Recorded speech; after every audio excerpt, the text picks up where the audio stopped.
चलिए, सभी को टीचर्स डे की बधाई हो। चलिए अपना क्वेश्चन को बढ़ते हैं। कल वाला देख लिए थे ऑब्जेक्टिव।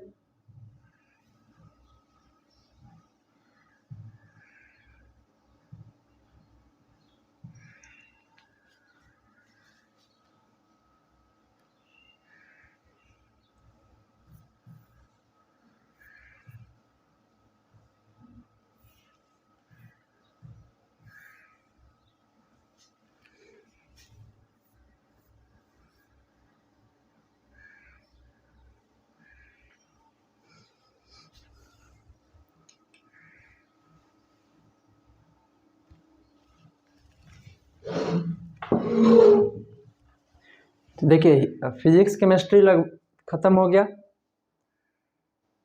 और हिंदी का बुक लिया है कि नहीं। जैसे बायोलॉजी खत्म होगा, ये पैरामेडिकल और डीएलएड वाला अलग से टेस्ट सीरीज स्टार्ट कर देंगे, ठीक है।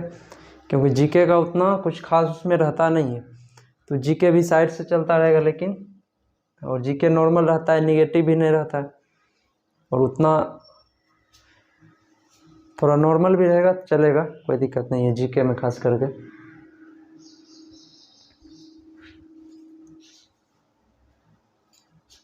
ठीक है, चलिए प्रकाशिक यंत्र। देखिए क्वेश्चन क्या कर रहा है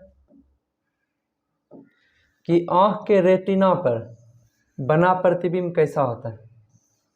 बताइए कैसा होता है आंख के रेटिना पर बना प्रतिबिंब। वास्तविक और उल्टा होगा, ठीक है। बाद में क्या करता है, इसके जो रेटिना से जो जुड़ा रहता है, जो भी नस जुड़ा रहता है मस्तिष्क से, वो उसे क्या करता है फिर सेंस करके सीधा दिखाता है। लेकिन उस समय तक सिर्फ ये रेटिना पर जो प्रतिबिंब बनता है वो क्या बनता है, वास्तविक, और वास्तविक के साथ साथ क्या बनता है, उल्टा बनता है। अच्छा, कितना समय तक के लिए प्रतिबिंब बनता है, 1/10 सेकेंड के लिए। 1/10 सेकेंड तक जो है कि प्रतिबिंब रहता है। अगर इससे कम सेकेंड पर 2 प्रतिबिंब दिखा दिया जाए तो उसे पता ही नहीं चलेगा दोनों अलग अलग फोटो या वीडियो है, ठीक है। इसी सिद्धांत पर, इससे भी इसी सिद्धांत पर क्या कार्य करता है, चलचित्र, जिसे सिनेमा वगैरह बोलते हैं।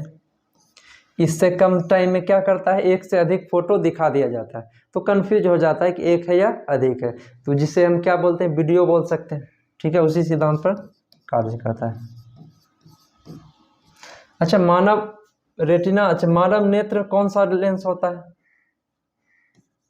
मानव नेत्र में लेंस कौन सा होता है, उत्तल लेंस, यही रहता है।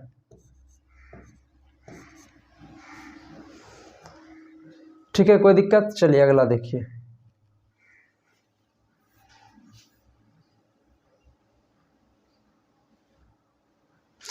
क्या कह रहा है क्वेश्चन, पेरिस्कोप में किसका प्रयोग होता है। ये बताए हुए थे, नोट्स में भी लिखा होगा, किसका प्रयोग होता है। हाँ, सभी को हैप्पी टीचर्स डे की बहुत बहुत बधाई।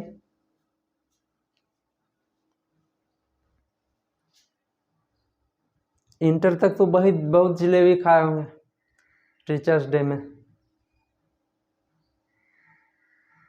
तो इसमें किसका प्रयोग होता है पेरिस्कोप में, बताए थे फोटो, समतल दर्पण, इसे ही क्या बोलेंगे, साधारण शीशा, यही था पेरिस्कोप, लिखा होगा नोट्स में। उसमें क्या रहता है, 2 समतल दर्पण रहता है।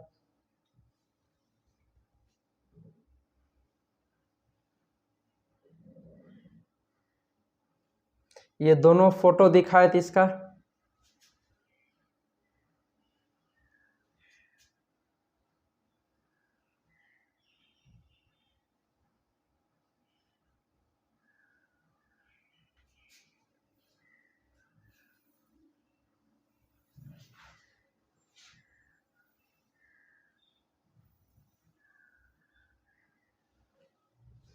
देखो दिख रहा है, यही चीज बताया गया था। यही है पेरिस्कोप। यही इसमें क्या रहता है कि मान लो हमको देखना है तो हम सीधा देखते हैं, लेकिन हमको सीधा नहीं देखना है, कहीं छुपे वहां से देखना है। क्या करता है, तो इस तरह से ये बना हुआ रहता है, ये इस तरह से बना हुआ रहता है। ये हो गया, और ऐसा फिगर अपना नोट्स में भी होगा, ठीक है। और इस तरह से मान लो हमको अगर यहाँ से देखना है हम सीधा ही देख सकते हैं, हमको ऊपर यहाँ देखना है तो कैसे देखेंगे। यहाँ मान लो क्या किया, 2 समतल दर्पण, एगो यहाँ लगा दिया, एगो यहाँ लगा दिया, और दोनों जो कितना डिग्री पर रहता है, 45 डिग्री पर 2 समतल दर्पण रहता है, ठीक है, समतल दर्पण। यही हुआ पेरिस्कोप। इसका उपयोग किस में होता है, तो ये जो समुद्र के अंदर पनडुब्बी से छुपा हुआ सैनिक वही इसको देखता है। इस तरह से यहाँ देखेगा, यहाँ पर एक क्या रहेगा, समतल दर्पण लगा हुआ रहेगा। फिर नीचे में जहाँ टर्निंग होगा वहाँ पर इस तरह से समतल दर्पण। तो मान लो यहाँ से देखेगा कोई भी, तो यहाँ से क्या होगा, यहाँ पर मान लो यहाँ कोई वस्तु का प्रतिबिंब है, ठीक है, यहाँ वस्तु है, यहाँ से इस दर्पण में प्रतिबिंब बनेगा, टकरा के कहाँ आएगा, ये नीचे यहाँ पर, फिर यहाँ से दर्पण से टकरा के किधर चल जाएगी, इधर। तो यहाँ पर जो भी छुपा है उसे दिख जाए। और इसमें क्या चीज़ होता है, ये परावर्तन के नियम पर कार्य करता है, क्यों परावर्तन ही हो रहा है, यहाँ से टकरा के यहाँ से यहाँ आ रहा है। तो इसमें क्या रहता है, 2 समतल दर्पण रहता है जो कि आपस में 45 डिग्री पर झुका हुआ रहता है, ठीक है। कोई दिक्कत इसमें?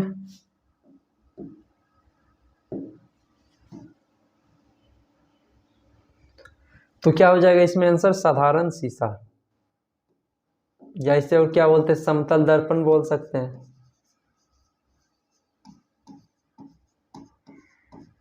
समतल दर्पण बोल सकते हैं, ठीक है। चलिए अगला देखिए।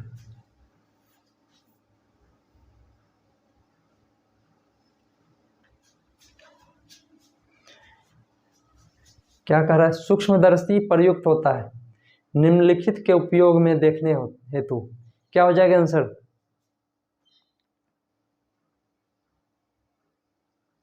सूक्ष्मदर्शी क्या चीज देखते हैं, पास की तो देखबे करेंगे, साथ साथ छोटा वस्तु को ही देखते हैं सूक्ष्मदर्शी से। छोटा को क्या करता है, बड़ा करके दिखाता है। आंसर क्या हो जाएगा, सी नंबर, छोटी तथा पास की वस्तु, ठीक है। चलिए, वहीं दूरदर्शी में क्या होता है, दूर की वस्तु देखा जाता है।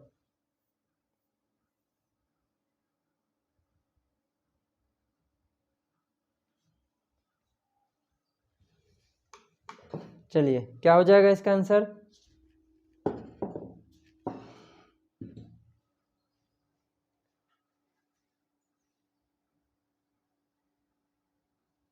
इंद्रधनुष कैसे बनता है, तो क्या हो जाएगा, अपवर्तन एवं पूर्ण आंतरिक परावर्तन से, तीनों हो जाएगा इंद्रधनुष में।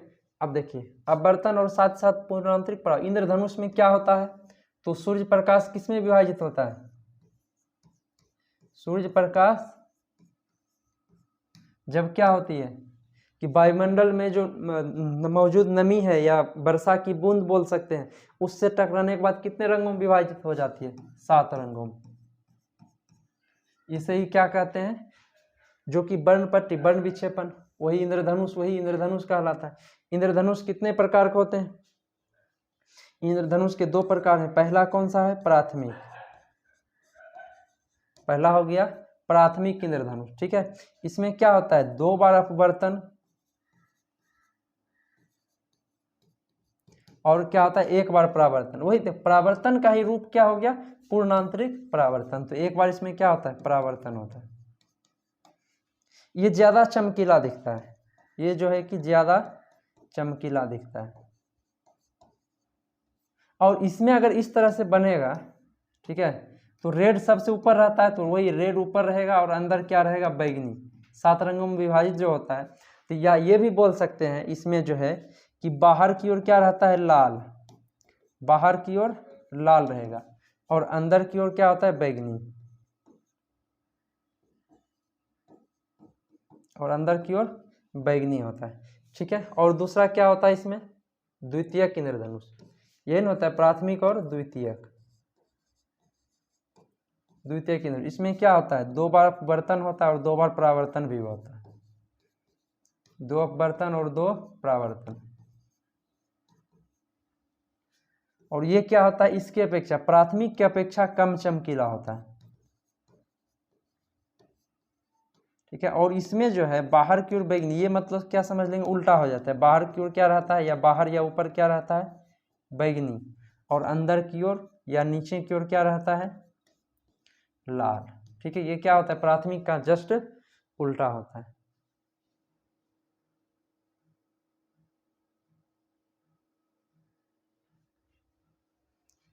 वो हर टाइप का एक क्वेश्चन उसमें रिवीजन होगा, जैसे टेस्ट लेते हैं वही कंटिन्यू फिर चलते जाएगा, ठीक है।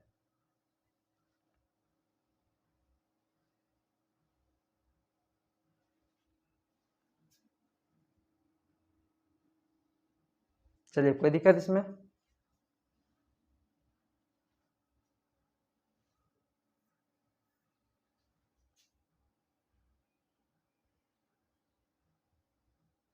चलिए, क्या हो जाएगा इसका आंसर?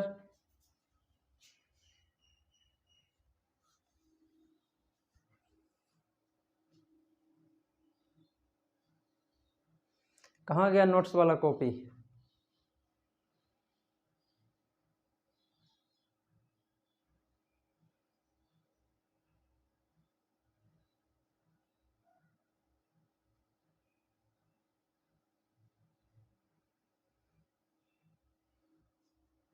चलिए देखिए, प्रकाश तरंग की गति की तुलना में देखो, चूंकि प्रकाश तरंग और रेडियो तरंग ये सब क्या है, ये सब भी विद्युत चुंबकीय तरंग है, ठीक है। ये है विद्युत चुंबकीय तरंग, और विद्युत चुंबकीय सभी क्या होते हैं, अनुप्रस्थ होते हैं, ठीक है। और इसकी जो होती है गति होती है, तो जब दोनों तो समान गति होगा, गति क्या रहेगा, समान, और कितना रहेगा, तो 3 गुना 10⁻8 मीटर प्रति सेकेंड। मतलब अगर जितने भी विद्युत चुंबकीय तरंग, क्या बताए थे ट्रिक, गाय परदेसी अवसुर में, यही ना, गाय परदेसी अवसुर में, अब सुर में गा से क्या हो गया था, गामा, यही ना हो गया था, सबका एक बार देख लेते हैं। गा से क्या था, गामा, और ए से क्या था, एक्स, और पर से क्या था, पराबैंगनी, और देशी से क्या था, दृश्य, अब से क्या था, अवरक्त, सु से क्या था, सूक्ष्म तरंग, और रो से क्या था, रेडियो। ये जितने भी विद्युत चुंबकीय तरंग है, ये सभी का चाल क्या रहेगा, प्रकाश के चाल के बराबर, ठीक है। कोई दिक्कत इसमें? तो अगर इसमें से किसी का चाल पूछ देगा, जो प्रकाश का चाल है वो हर टाइप का एक एक करवाएंगे, अपने दिमाग में आ जाएगा, ठीक है।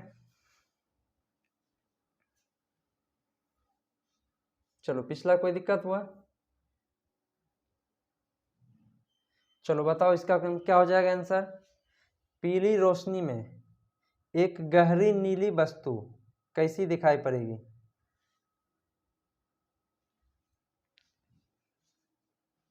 तो देखिए ध्यान से, वस्तु कैसा है, गहरा नीला वस्तु है, ठीक है। अच्छा, दिखाई पड़ने के लिए क्या चाहिए, उसी रंग के प्रकाश को परावर्तित करेगा, तो या तो इस पर क्या पड़ना चाहिए, श्वेत प्रकाश, तब ना श्वेत प्रकाश में नीला नीला रहेगा, या इस पर क्या पड़ना चाहिए, नीला, तब क्या करेगा, ये इसको परावर्तित करेगा, तब जाके क्या होगा, हमको ये दिखाई पड़ेगा। लेकिन जैसे ही ये दोनों का अलावा हम दूसरा कलर इस पर डालेंगे, पीला, तो इसे क्या करेगा, ये अवशोषित कर लेगा, क्योंकि उसको परावर्तित करने के लिए कुछ है नहीं उसका नीला, अवशोषित कर लेगा, इसलिए वो क्या दिखेगा, फिर काला दिखेगा। क्या हो जाएगा आंसर, डी नंबर। मतलब कोई भी वस्तु जो है खुद के रंग के प्रकाश को क्या करती है, परावर्तित करती है, ठीक है। चलिए, कोई दिक्कत है कि इसमें? चलिए 22 देखिए,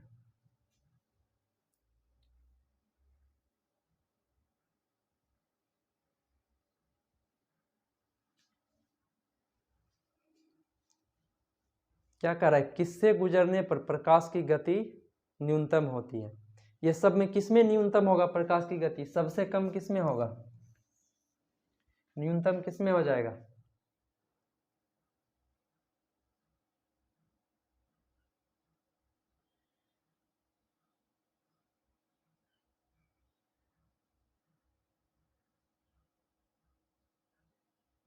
जल में कितना होता है, बताया गया था, जल में 2.25 गुना 10⁻8 मीटर प्रति सेकंड, निर्वात में 3 गुना 10⁻8 मीटर प्रति सेकंड, सबसे कम कांच में था 2 गुना 10⁻8 मीटर प्रति सेकंड। अब वायु लगभग निर्वात के बराबर रहता है, तो क्या हो जाएगा आंसर, सी नंबर हो जाएगा ना, सबसे कम किस में है, कांच में है।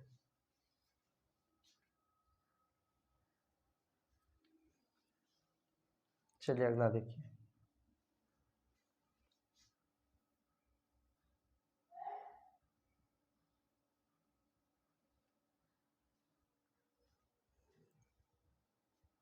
क्या कह रहा है, फोटोग्राफी में उपयोग हाइपो रासायनिक रूप से क्या होती है, क्या होती है, सोडियम थायोसल्फेट।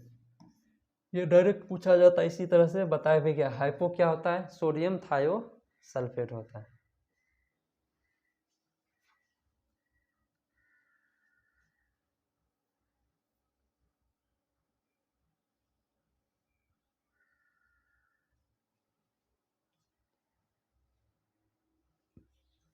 चलिए ये तो बताने की जरूरत ही नहीं। सामान्य आंख के लिए स्पष्ट दृष्टि की न्यूनतम दूरी कितना होती है, 25 सेंटीमीटर। मतलब इससे अगर नजदीक रहेगा तो फिर धुंधला दिखाई पड़ेगा।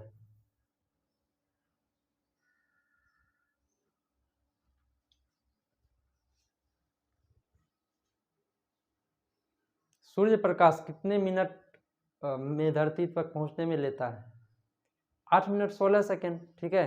तो लेकिन मिनट में है तो 8.3 मिनट आंसर लगा देना है, कोई दिक्कत इसमें।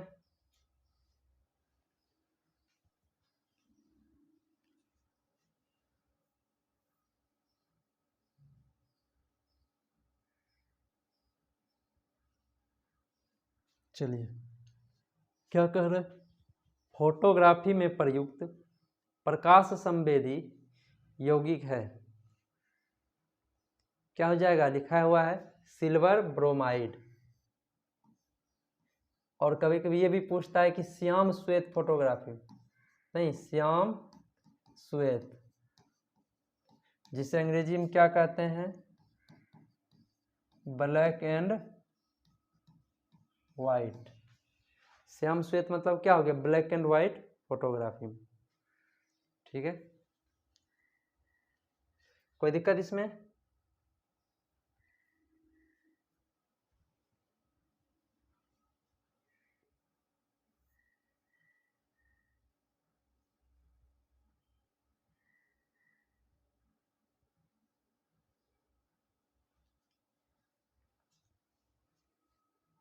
चलो, समतल दर्पण में बनने वाला प्रतिबिंब होता है,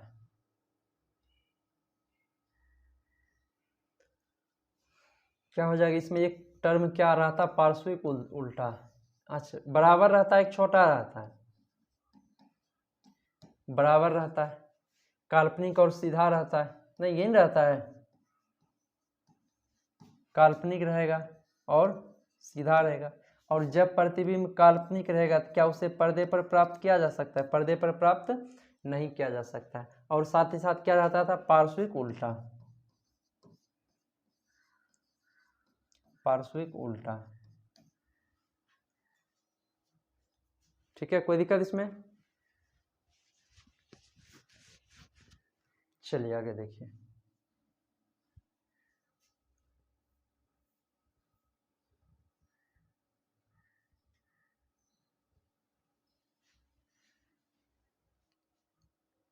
क्या करें, लाल तथा हरे रंग के मिश्रण से कौन सा रंग प्राप्त होगा, क्या बताए थे इसका ट्रिक, प्राथमिक क्या था, प्राथमिक कलर और द्वितीयक कलर, ये ना, प्राथमिक क्या था, RGB मतलब रेड ग्रीन और ब्लू, और द्वितीयक क्या बताए थे,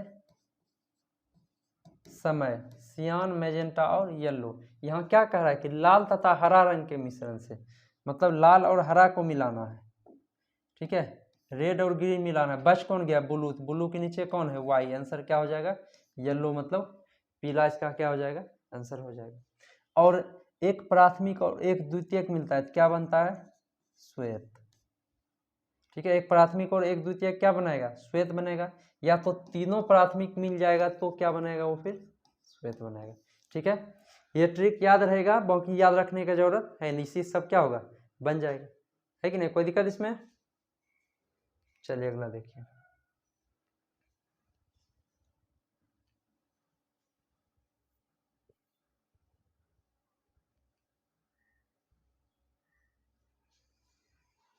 क्या कह रहा है? नीला और हरा रंग के मिश्रण से कौन सा रंग प्राप्त होगा? नीला और हरा, चलिए बताइए जल्दी। नीला और हरा, RGB, समय। नीला हरा मतलब ग्रीन ब्लू, कौन बच गया? एस बच गया, क्या हो जाएगा आंसर? सियान हो जाएगा, बस।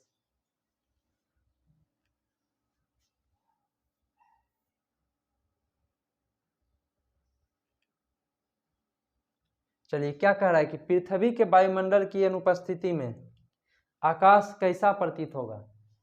देखो, जब वायुमंडल ही नहीं रहेगा तो क्या होगा? प्रकाश का प्रकीर्णन नहीं होगा। जब प्रकीर्णन नहीं होगा तो बिखरेगा नहीं, अन्यथा कैसा दिखाई पड़ेगा? काला। इसमें एक और क्वेश्चन भी कभी कभी पूछ देता है कि अंतरिक्ष यात्री को जो है कि अंतरिक्ष से पृथ्वी कैसा दिखाई पड़ता है? ये एक टर्म लिखा होगा आपका नोट्स में। पृथ्वी जो है कैसा दिखाई पड़ता है? उसे काला दिखाई पड़ता है। क्यों? क्योंकि मान लो जो अंतरिक्ष में चला गया, फिर वहां वायुमंडल है नहीं, और वायुमंडल है नहीं, फिर प्रकीर्णन होगा नहीं, तो फलतः क्या दिखाई पड़ जाएगा? लास्ट कंडीशन में काला दिखाई पड़ेगा। कोई दिक्कत इसमें?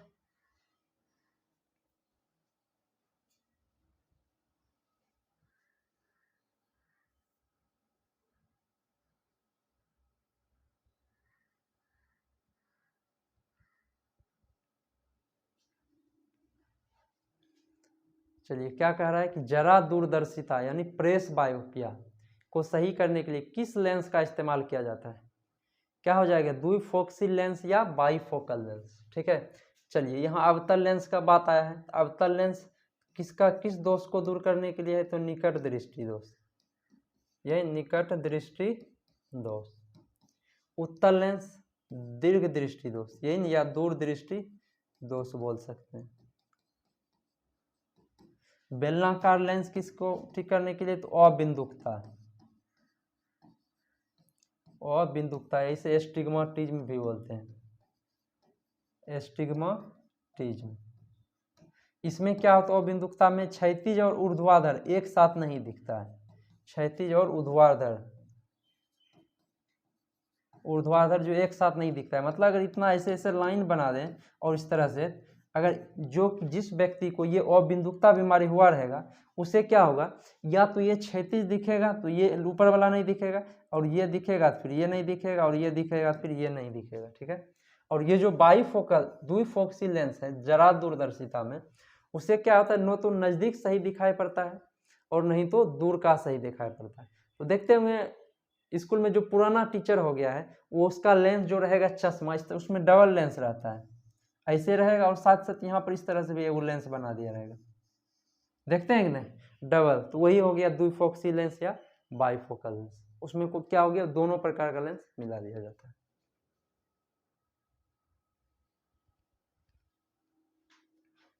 चलिए आगे देखिए।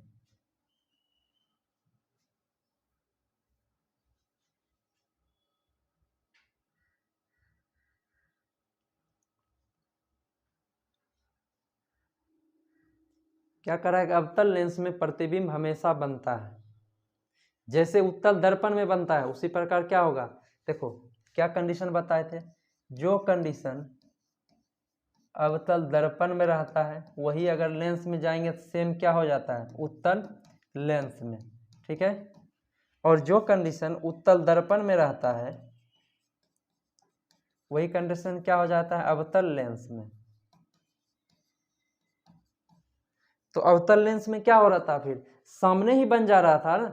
अवतल लेंस में जो है कि प्रतिबिंब कैसा बनता था? आभासी और सीधा बनता था, क्योंकि इस तरह से रहता था इसका डायग्राम, और ये जो है प्रतिबिंब कहाँ बन जाता था, सामने ही क्या बनता था, ऊपर बनता था। तो ऊपर अगर लाइन के ऊपर बनेगा तो क्या हो जाएगा, फिर उसे क्या कहेंगे, आभासी बोलेंगे, यानी सीधा बोलेंगे। डायग्राम देख लेते हैं।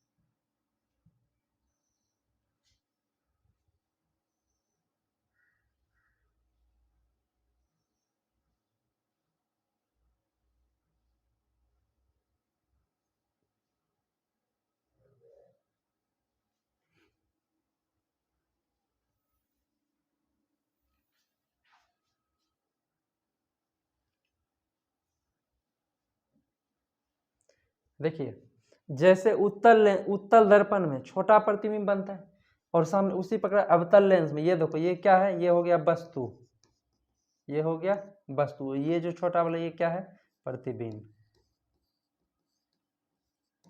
प्रतिबिंब तो जैसे उत्तल दर्पण में छोटा बनता, उसी प्रकार अवतल लेंस में क्या बन रहा है, छोटा बना कि नहीं, छोटा बन रहा है। साथ साथ मेन लाइन के ऊपर है क्या बन रहा है, सीधा बन रहा है। और जब सीधा बनता है तो क्या बनता है, फिर काल्पनिक बनता है। ठीक है, कोई दिक्कत, ये तो अपना ऑप्शन में है आभासी और सीधा। सीधा और काल्पनिक को ही और क्या बोलते हैं, आभासी भी बोलते हैं, काल्पनिक और आभासी। चलिए, कोई दिक्कत इसमें।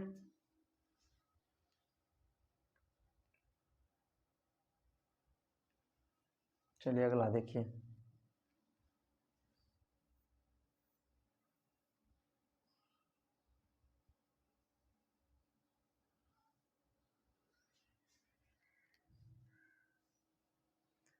चलिए न्यूमेरिकल बनाओ। क्या कह रहा है कि 60 सेमी वक्रता त्रिज्या है, 60 सेमी वक्रता त्रिज्या है कोई वस्तु, उत्तल दर्पण है। ठीक है, इसमें क्या होता है, वस्तु के अलावा सब प्लस में रहेगा, ध्यान रखना। उत्तल दर्पण है इसमें, तो एफ क्या हो जाएगा इसका, 30 सेमी। जब 60 सेमी वक्रता त्रिज्या तो एफ क्या होगा, 30 सेमी होगा।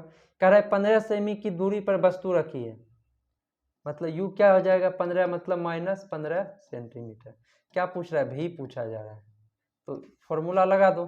तो दर्पण सूत्र क्या होता है, 1/f बराबर 1/v प्लस 1/u। चलो निकालो जल्दी, कितना आ रहा है आंसर।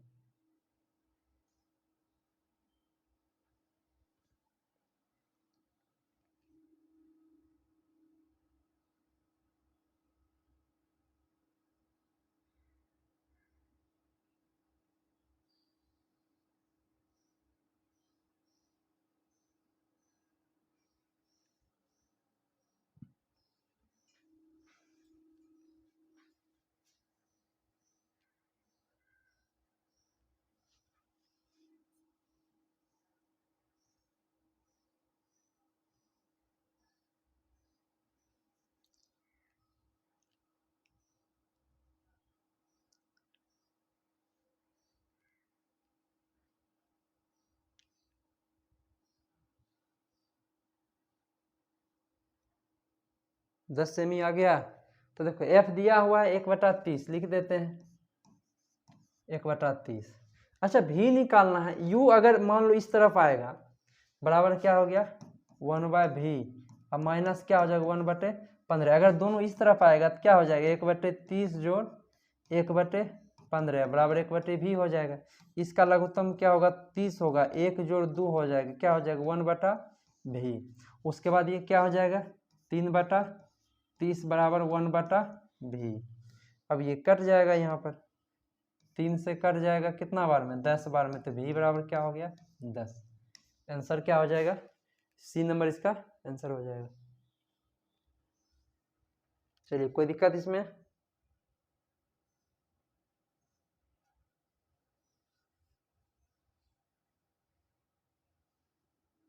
चलो अगला देखो।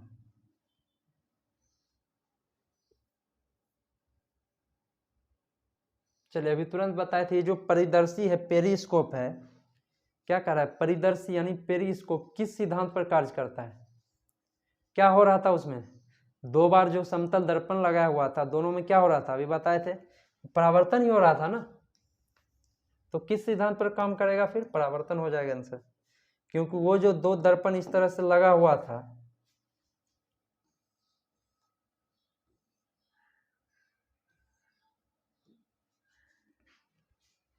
इस तरह से मान लो जो 2 दर्पण लगा हुआ रहता है यहीं पर, ये एक हो गया था और ये एक, तो दोनों से क्या हो रहा था, परावर्तन हो रहा था।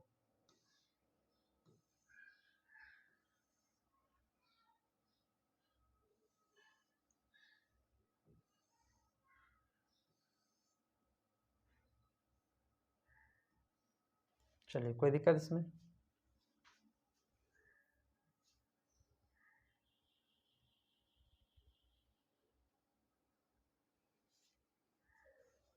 चलिए क्या कह रहा है, परावर्तन के नियमानुसार इसमें कौन सा सही है, कहता आपतन कोण परावर्तन कोण से अधिक होता है, क्या नियम ऐसा है, नहीं ना, ये गलत हो जाएगा। आपतन कोण परावर्तन कोण से कम होता है, ये भी गलत होगा। आपतन कोण सदैव परावर्तन कोण के बराबर होता है, ये ना हो रहा था, दोनों क्या होते हैं, बराबर होते हैं, इसलिए आंसर क्या हो जाएगा, सही, सी नंबर सही हो जाएगा।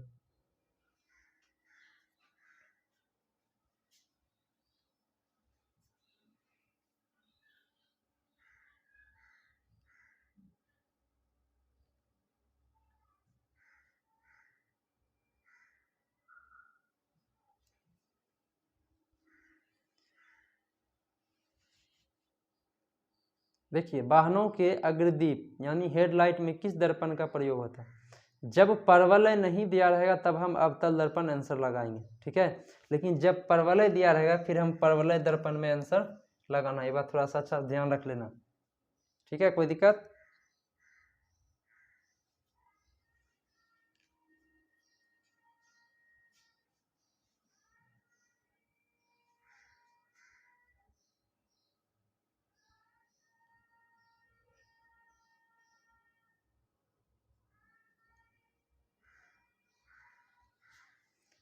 चलिए क्या कहना, 3D फिल्म देखने में के लिए प्रयुक्त चश्मे में क्या होता है, तो लिखा गया है कि ये जो है कि पोलराइज्ड का इसमें प्रयोग किया जाता है, इसी का जो है कि इसका और किस में प्रयोग किया जाए, वाहनों के चकाचौंध से बचने के लिए नहीं लगाया जाता, देखते होंगे हल्का टेप टाइप का लगा दिया जाता है, वाहनों को चकाचौंध से बचने के लिए,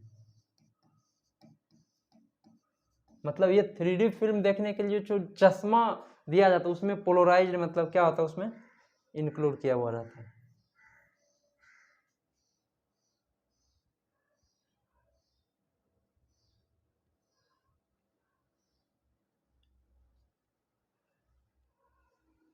लैम्बर्ट का नियम किससे संबंधित है,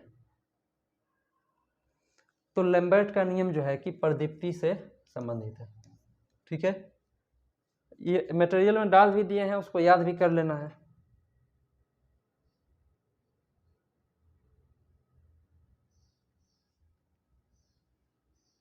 ठीक है कोई दिक्कत, चलिए आगे देखिए।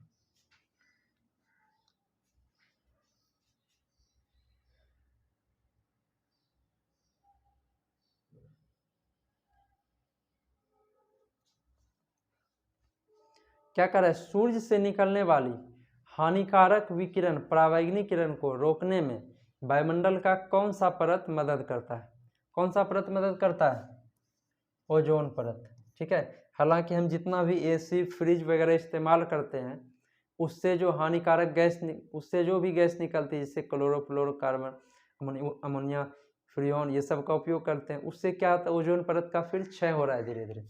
अच्छा, ओजोन परत की मोटाई को मापने का इकाई क्या है, ये भी कभी कभी पूछ देता है, तो डावसन इकाई में मापते हैं, ठीक है, आपका नोट्स में लिखा होगा ओजोन परत की मोटाई किस में मापते हैं, डावसन इकाई में मापते हैं।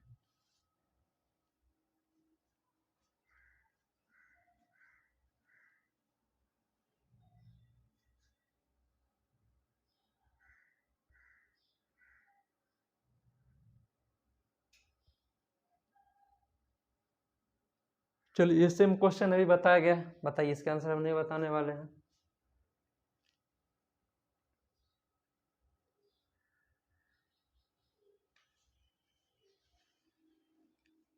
क्या हो जाएगा, क्लोरोफ्लोरोकार्बन, CFC, इसी का सुधरा हुआ रूप क्या है? फ्रीऑन। फ्रीऑन, ठीक है। देखिए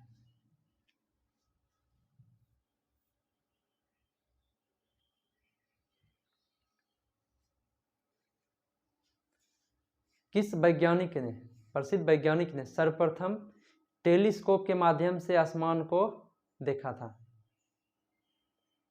क्या हो जाएगा? सर्वप्रथम किसने देखा था आसमान को?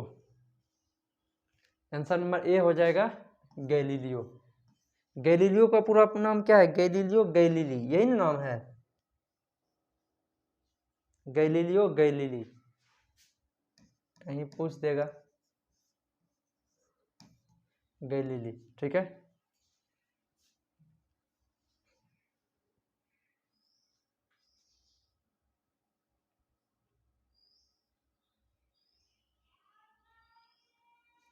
कह रहा है निम्न में से किस विकिरण में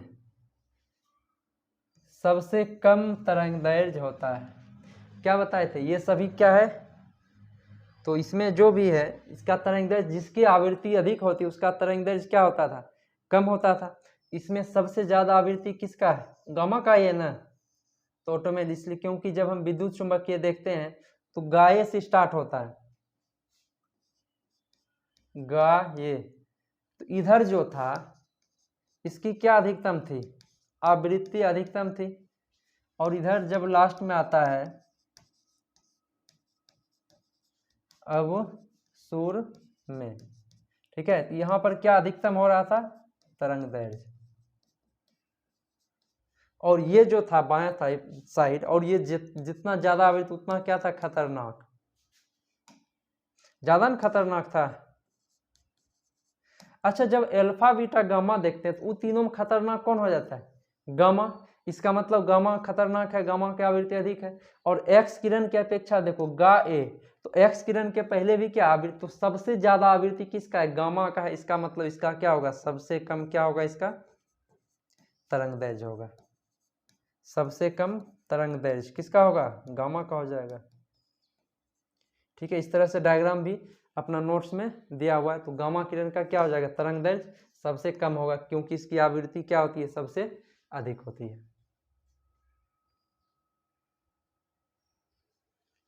देखो जब फाइनल बता के साइड हो जाते हैं, अगर स्क्रीनशॉट लेना है तो उस समय फिर अपना लेते रहना, इसलिए साइड हो जाते हैं।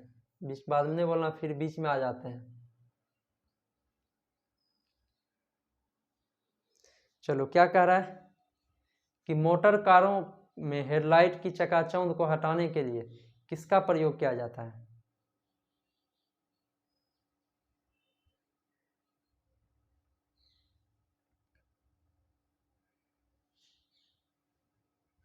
अभी बताया गया था किसका प्रयोग किया जाता है? पोलेराइज्ड का प्रयोग किया जाता है। इसी का होता है ना प्रयोग, पोलेराइज्ड। ठीक है, आंसर क्या हो जाएगा? C number.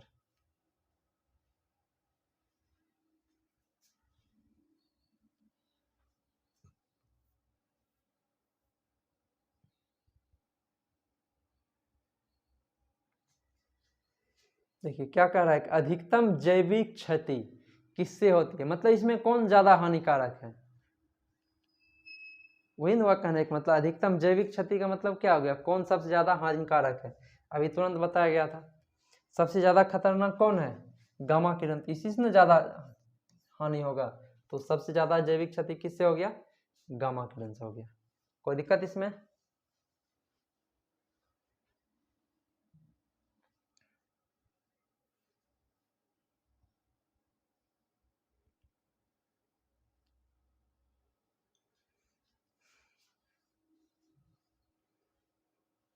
दृश्य प्रकाश का तरंगदैर्घ्य प्रसार होता है, क्या होता है? देखो इसका सबको याद रहता है जनरली एंगस्ट्रम में, 3900 से 7800 एंगस्ट्रम। ठीक है, कहीं कहीं आपको सेंटीमीटर भी पूछ देता है, कहीं मीटर भी पूछ देता है। उस कंडीशन में फिर दिक्कत हो जाता है। मान लो 3900 से कितना तक? 7800 तक। ठीक है, और एंगस्ट्रम को हम क्या लिखते हैं, 10⁻⁻10, यही लिख सकते हैं। या हम इसको 10⁻⁻10 को इस तरह भी 1 एंगस्ट्रम बराबर क्या होता है, 10⁻⁻10 मीटर, यही ना होता है 10⁻⁻10 मीटर। या इसको हम इस तरह से भी लिख सकते हैं 3900 7800, ठीक है, 3900 से लेकर 7800, और 10 पर पावर जब नैनो है सभी जगह, तो नैनो का मतलब क्या था, -9 अगुना 10 पर पावर -1 मीटर, यही ना हो जाता है। अच्छा 10 पर पावर यहाँ -1 है, तो हम इसको इस तरह से भी लिख सकते हैं कि नहीं, 10 पर पावर -1 है, इसको हम क्या लिख सकते हैं 1/10। अगर मान लो 1/10 है तो 3900 से 7800 है, तो 10 में तो दोनों में भाग लग जाएगा, तो हम इसको इस तरह से लिख सकते हैं कि 390 से लेकर 780 तक, क्योंकि 3900 से 7800 एंगस्ट्रम है, ये जीरो अगर हटाएंगे तो 390 से लेके क्या हो जाएगा 780 तक। अच्छा यहाँ 10 पर पावर -9 है, इसे हम क्या बोलते हैं, नैनो बोलते हैं, नैनोमीटर हो जाएगा। कितना हो गया 390 से 780 नैनोमीटर के बीच, ठीक है। तो आंसर क्या हो जाएगा, डी नंबर इसका आंसर हो जाएगा।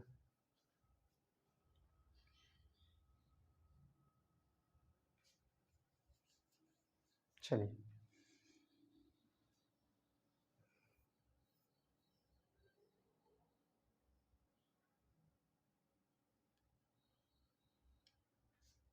क्या कह रहा है कि रमन प्रभाव का प्रकाश की उन किरणों से संबंध है जो आर पार हो जाती है। तो किससे संबंध है, तो जो सभी पारदर्शी माध्यमों के लिए इसका क्या रहेगा, मतलब इसका वैल्यू रहेगा जो क्या होती है आर पार हो जाती है।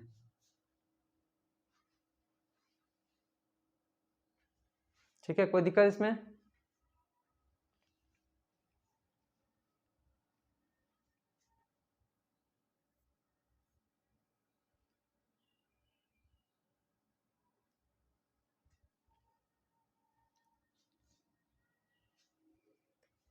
कह रहा है समतल दर्पण की वक्रता त्रिज्या होती है।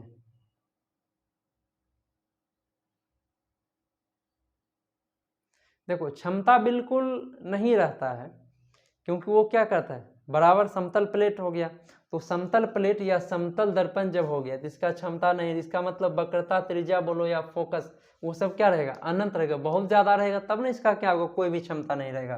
तो आंसर क्या हो जाएगा इस कंडीशन में, अनंत हो जाएगा। ठीक है, क्योंकि इसकी क्षमता क्या रहती है कुछ भी नहीं रहती है। अगर मान लो एक हम रखेंगे, अगर इसकी वक्रता त्रिज्या, तो इसका फोकस फिर आधा हो जाएगा, तो फिर कुछ ना कुछ तो फिर क्षमता आ जाएगा ना इसमें। इसमें क्षमता क्या होती है, कुछ भी नहीं रहती है, क्योंकि यह क्या है समतल है। ठीक है,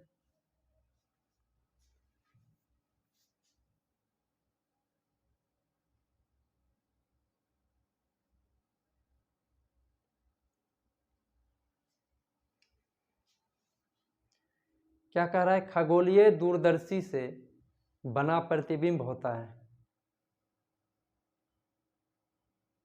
तो देखो दूरदर्शी का प्रयोग क्यों करते हैं, कि मान लो बहुत दूर कोई वस्तु है, उसका ऐसे देखेंगे तो बहुत वो छोटा दिखेगा, पता नहीं चलेगा कि क्या है, तो उसे थोड़ा सा बड़ा देखने के लिए दूरदर्शी का प्रयोग करते हैं, थोड़ा सा क्लियर दिखेगा।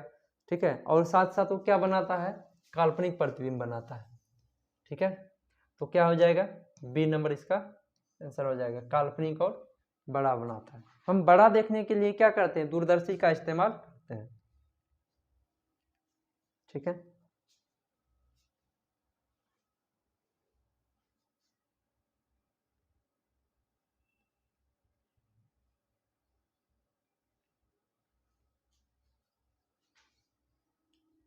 देखिए क्या कह रहा है कि जब प्रकाश जो है एक माध्यम से दूसरे माध्यम में जाता है तो निम्न में से कौन सा अपरिवर्तित रहता है, मतलब कौन सा चेंज नहीं होता है। तो ये कई बार ये चीज बताया जा चुका है कि जब प्रकाश एक माध्यम से दूसरे माध्यम में जाती है तो चाल और तरंग दैर्ध्य में क्या होता है परिवर्तन हो जाता है, लेकिन उसकी आवृत्ति क्या होती है अपरिवर्तित रहती है, आवृत्ति में परिवर्तन नहीं होता है। अपना नोट्स में भी लिखा हुआ है ना, तो क्या हो जाएगा आंसर डी नंबर हो जाएगा, कि कि जब प्रकाश एक माध्यम से दूसरे माध्यम में जाती है तो उसकी आवृत्ति नहीं बदलती है।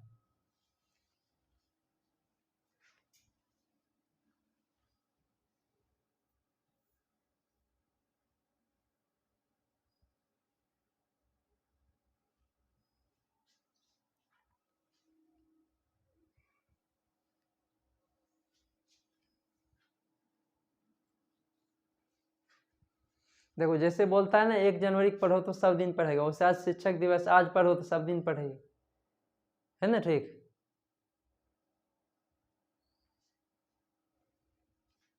लेकिन पता नहीं चल रहा है किसी को कि पढ़ रहे, चुपचाप घर में बोलना सोए हुए थे अभी तक, उसमें की है।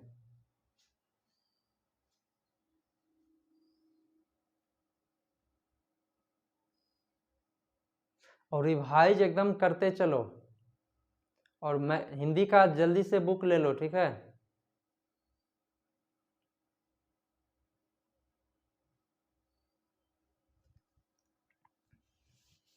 बायोलॉजी बस जल्दी हो जाएगा खत्म।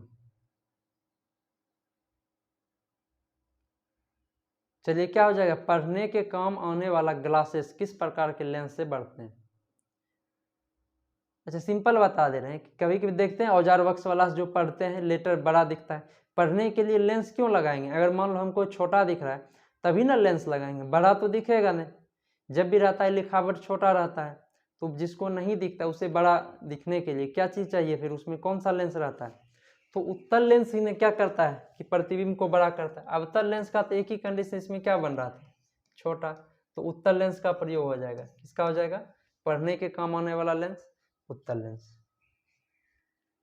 ठीक है? पढ़ने का अवतल लेंस रहता है, उसमें कौन सा रहता है, वो जो देखे हैं,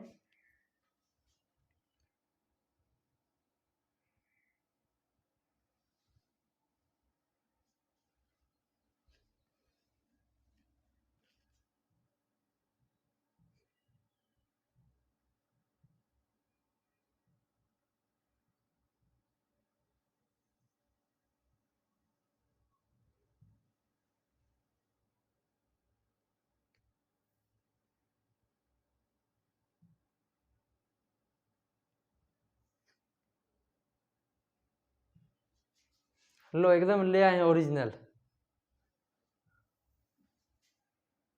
कौन कौन इससे नहीं खेला ये बता। ये दिखा,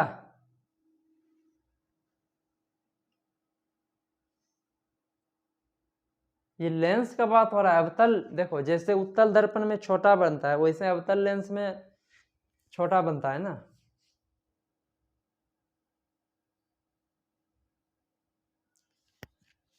तो नजदीक रख के ही ना पढ़ेंगे। चलो सिंपल देखो, ध्यान कंफ्यूजन के लिए, जैसे मान लो जिसको देखो पढ़ने के लिए लोग कहाँ से रख के पढ़ेगा, नजदीक रख के पढ़ेगा या दे देगा 100 मीटर दूर रख के, नजदीक रख के पढ़ेगा। अच्छा नजदीक रख के पढ़ेगा तो उसको नजदीक का दिखाई नहीं दे रहा है, ठीक है? अगर नजदीक रख के पढ़ा, नजदीक का दिखाई नहीं दे रहा, ठीक है, दूर का दिखाई। अब बोलो नजदीक का जिसमें दिखाई नहीं देगा उसको कौन सा दृष्टि दोष होगा? दूर दृष्टि। और दूर दृष्टि में कौन सा होता है प्रयोग? उत्तल। कंफ्यूजन दूर हुआ। तो नजदीक से जो पढ़ने के लिए ये जो रहता है इससे कभी पढ़े हैं कि नहीं? हाँ, ये उत्तल लेंस रहता है कि नहीं?